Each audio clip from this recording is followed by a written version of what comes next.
اکثر لوگ ربیع الاول کے مہینے میں جشن تو مناتے ہیں، لیکن جس مشن کو لے کر اللہ کے رسول صلی اللہ علیہ وسلم تشریف لائے اس مشن پر کوئی دھیان نہیں دیتا۔ حالانکہ ایک ہے مشن نبوت اور ایک ہے جشن نبوت۔ جشن نبوت منانا کوئی ضروری نہیں ہے، لیکن مشن نبوت کے لے کر آگے چلنا ہر امتی کا فریضہ ہے۔ ابو لہب نے جشن ولادت منایا، اللہ کے رسول صلی اللہ علیہ وسلم کی پیدائش پر اپنی باندی کو آزاد کیا، لیکن سب سے پہلے اللہ کے رسول صلی اللہ علیہ وسلم کی دعوت کا انکار کرنے والا وہی ہے جس نے جشن نبوت منایا ہے۔ سب سے پہلے اللہ کے رسول صلی اللہ علیہ وسلم کی دعوت کا انکار کرنے والا ابو لہب، جس اس شان پہ امت ہوئی قربان محمد، ہم ختم نبوت کی حفاظت کے امی ہیں، ہم زندہ و بیدار ہے مردہ نہیں ہے۔ عزیزان گرامی اور مہمانان مکرم، جیسے کہ آپ حضرات جانتے ہیں کہ اس مجلس میں ہم سب کے مہمان خصوصی حضرت مولانا پی ایم مزمل صاحب رشادی والا جاہی دامت برکاتہم العالیہ کا بھی پرمغز خطاب ہونے والا ہے، اور ساتھ ساتھ دیگر علماء بھی یہاں موجود ہیں۔ اور ایک اس مجلس کی خاص بات یہ ہے کہ وہ خوش نصیب طلباء، وہ پرہمت اور پرعزم طلباء جنہوں نے رسول اللہ صلی اللہ علیہ وسلم کے نام مبارک پر کوئز مقابلے میں حصہ لیا، ان میں سے جو امتیازی طلباء تھے جنہوں نے اچھے نمرات حاصل کیے ہیں، ان کا نام بھی ہمارے سامنے آنے والا ہے اور ان کو انعامات اور مکافات سے نوازا بھی جانے والا ہے۔ ان کے وہ بچے بھی بڑے منتظر ہیں، اور ہم سب تمام علماء اکرام اور مہمانان بھی بڑے ہی جو ہے شوق کے ساتھ منتظر ہیں۔ عزیزان گرامی، اب اس کے بعد میں ہمارے مہمانان خصوصی میں سے حضرت مولانا عبدالشکور صاحب قریشی دامت برکاتہم العالیہ کو، جو صدر مجلس تحفظ ختم نبوت ہیں ہمارے اس علاقے کے، ان سے گزارش کروں گا کہ آپ آئیں اور ہمارے سامنے سیرت کے عنوان پہ اپنے تمام خیالات کا اظہار فرمائیں۔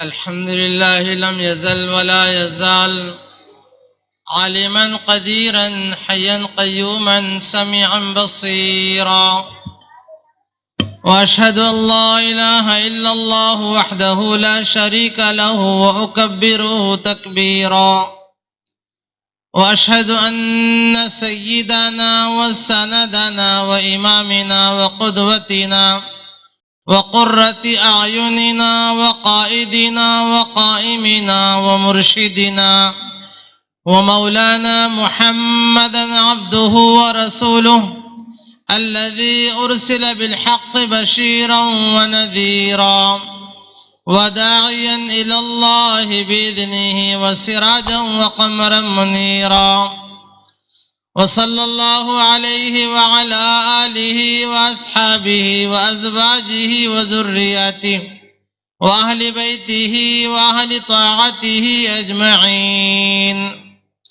أما بعد، فأعوذ بالله من الشيطان الرجيم، بسم الله الرحمن الرحيم، لقد كان لكم في رسول الله أسوة حسنة، وقال رسول الله صلى الله عليه وسلم: من أحيا بسنتي عند فساد أمتي فله أجر 100 شهيد، أو كما قال عليه الصلاة والسلام۔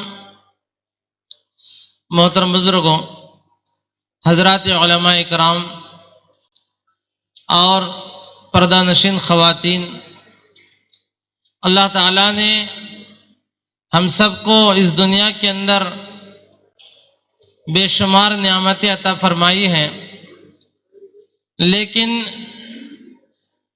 علماء اکرام فرماتے ہیں کہ 3 نعمتیں ہم کو بہت بڑی دی گئی ہیں۔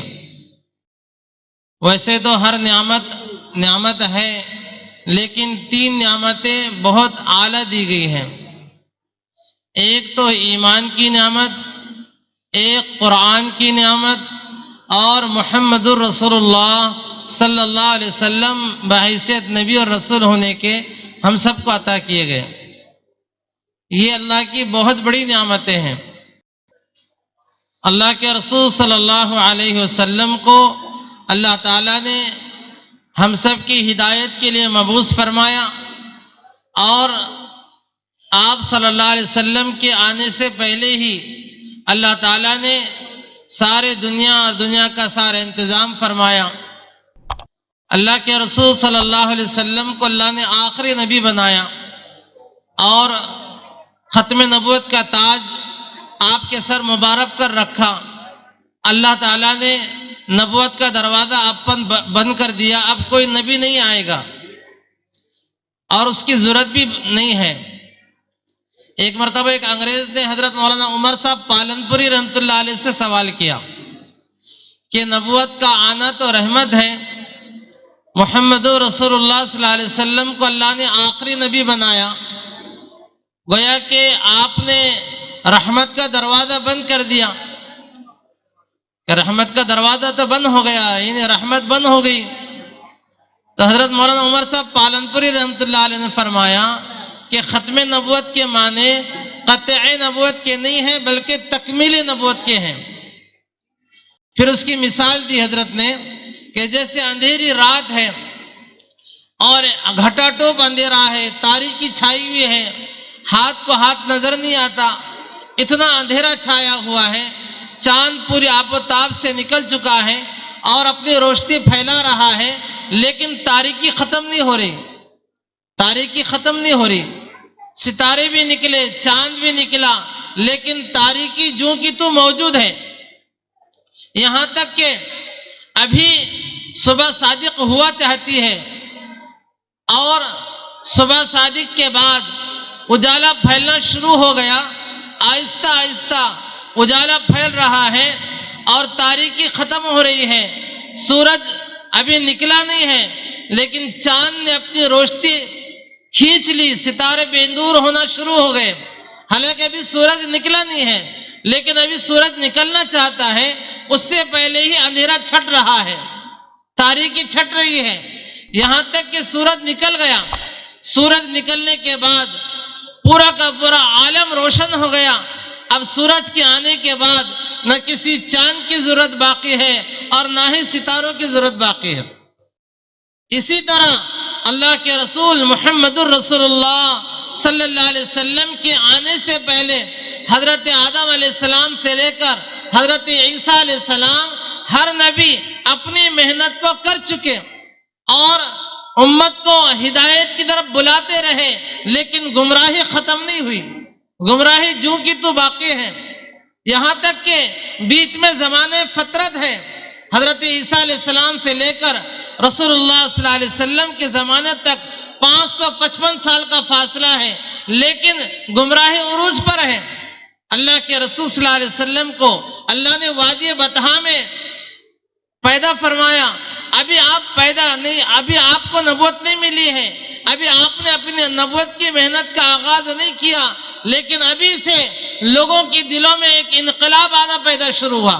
لوگوں کے دلوں کے اندر بت پرستی سے نفرت پیدا ہونی شروع ہو رہی ہے، شراب سے نفرت پیدا ہونی شروع ہو رہی ہے، اور اسی طرح برے کاموں سے نفرت پیدا ہونے شروع ہو رہی ہے. حالانکہ ابھی اللہ کے رسول صلی اللہ علیہ وسلم مبعوث نہیں ہوئے، آپ نے اپنی دعوت کا آغاز نہیں کیا، لیکن ابھی سے لوگوں کے دلوں کی زمین ہدایت کے لیے ہموار ہونا شروع ہو رہی ہے. یہ ایسی ہی مثال ہے جیسے سورج کے نکلنے سے پہلے اجالا پھیلنا شروع ہو رہا ہے. کہ اللہ کے رسول صلی اللہ علیہ وسلم ابھی دنیا میں تشریف نہیں لائے، ابھی آپ مبعوث نہیں ہوئے، لیکن لوگوں کے دلوں میں بت پرستی سے، کفر سے، شرک سے، شراب سے، گناہوں سے نفرت پیدا ہونی شروع ہو رہی ہے اور لوگ دین حق کی تلاش میں نکل چکے ہیں. ایسے ہی اللہ کے رسول صلی اللہ علیہ وسلم کے جب تشریف لانے کے بعد، آپ کے نبوت کا اعلان کرنے کے بعد اب کسی نبی کی ضرورت باقی نہیں ہے، جیسے سورج کے نکلنے کے بعد کسی چاند کی ضرورت باقی نہیں ہے. ایسے ہی اللہ کے رسول صلی اللہ علیہ وسلم کو اللہ نے آخری نبی اور رسول بنا کر بھیجا. آپ نے فرمایا الا ختم بی النبیون لا نبی بعدی، اے لوگو سن لو میں آخری نبی ہوں، میرے بعد کوئی نبی نہیں ہے۔ اللہ کے رسول صلی اللہ علیہ وسلم نے مثال دے کر سمجھایا، ایک بہت عالیشان بلڈنگ ہے، ایک بہت عالیشان عمارت ہے، لوگ اس کو دیکھ رہے ہیں، خوش ہو رہے ہیں، لیکن ایک جگہ اینٹ کی جگہ خالی ہے۔ لوگ کہتے ہیں کہ اچھا ہوتا کہ یہاں پر ایک جگہ جو تو اینٹ لگ جاتی، عمارت مکمل ہو جاتی۔ اللہ کے رسول صلی اللہ علیہ وسلم فرماتے ہیں وہ جو اینٹ کی جگہ خالی ہے وہ آخری اینٹ میں ہوں۔ اس طرح میرے ذریعے سے نبوت کی عمارت کو مکمل کیا گیا ہے۔ اللہ کے رسول صلی اللہ علیہ وسلم کو اللہ تعالیٰ نے اس طرح کامل مکمل جامع بنا کر بھیجا ہے۔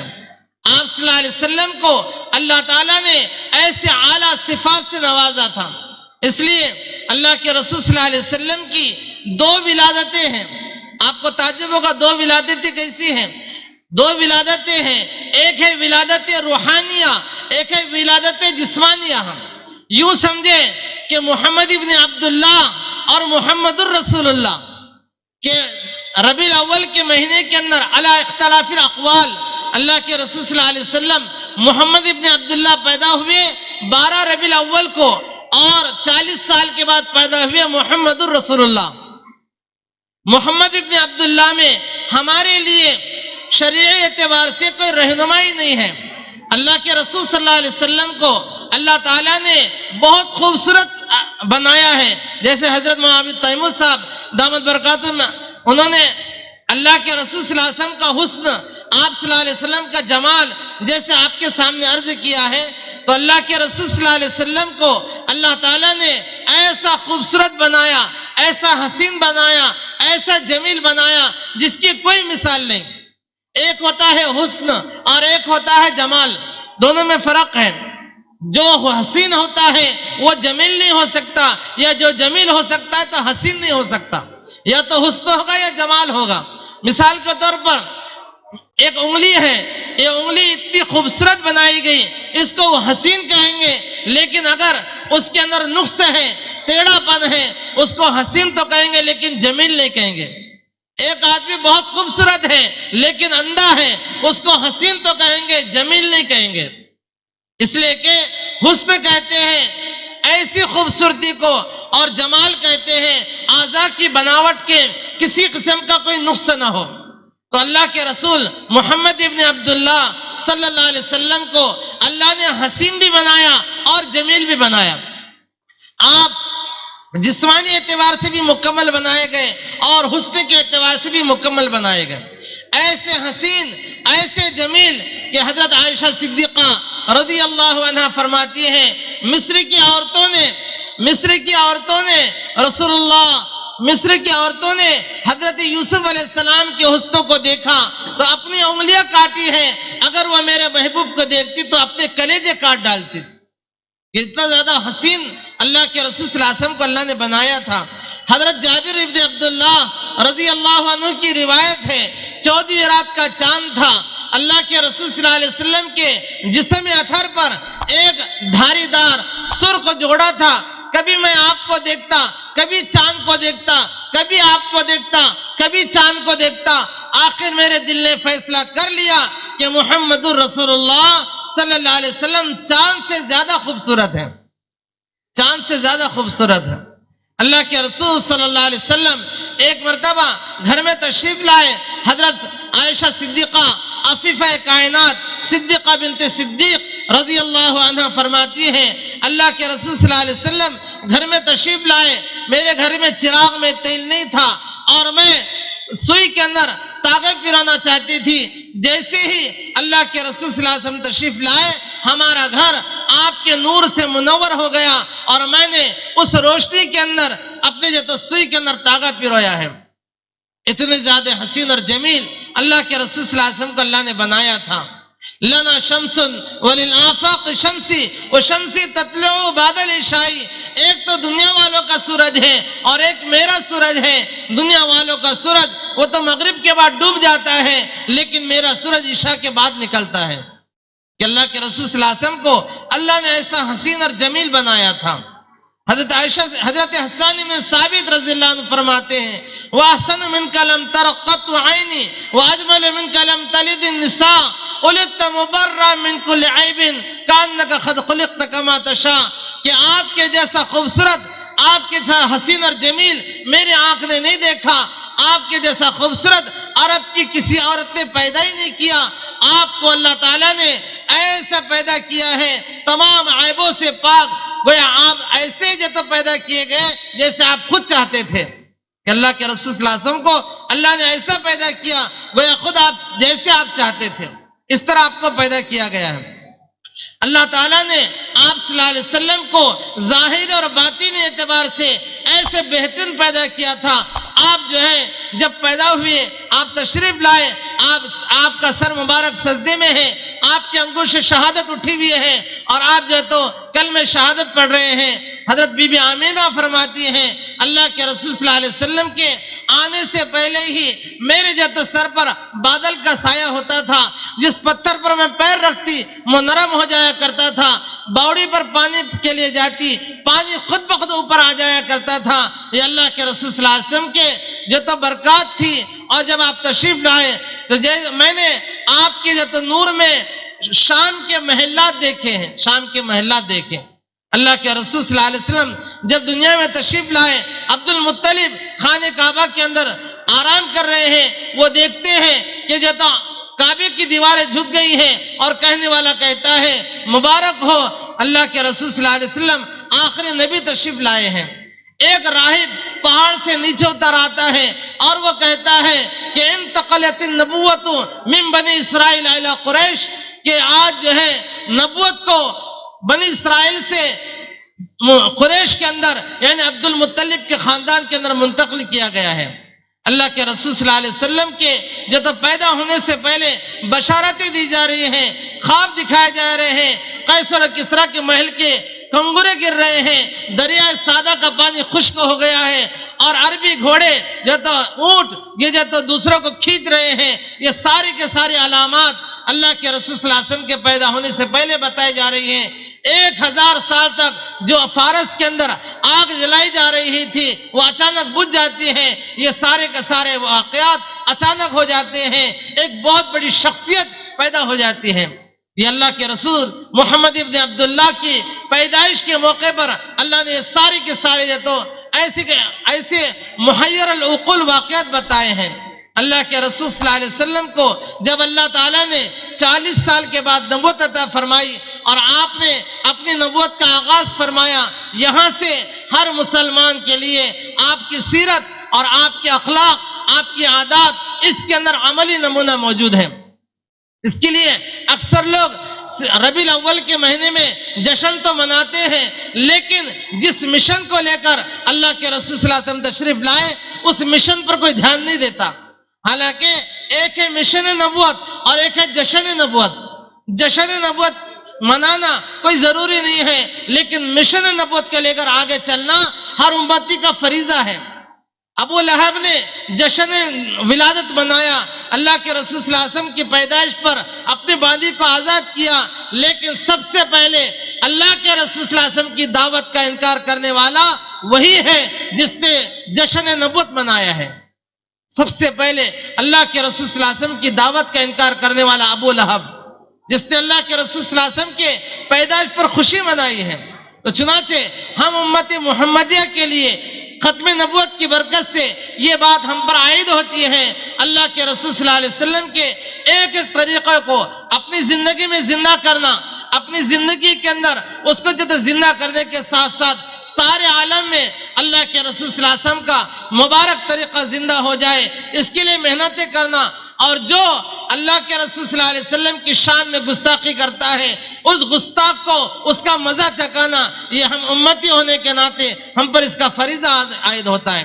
لہٰذا ہم آج عہد کریں آج کے اس مبارک جلسے کے مناسبت سے کہ ہم اللہ کے رسول صلی اللہ علیہ وسلم کے ایک ایک طریقے کو زندگی میں زندہ کریں گے اور سارے عالم میں اس سنت کو لے کر پھریں گے انشاءاللہ۔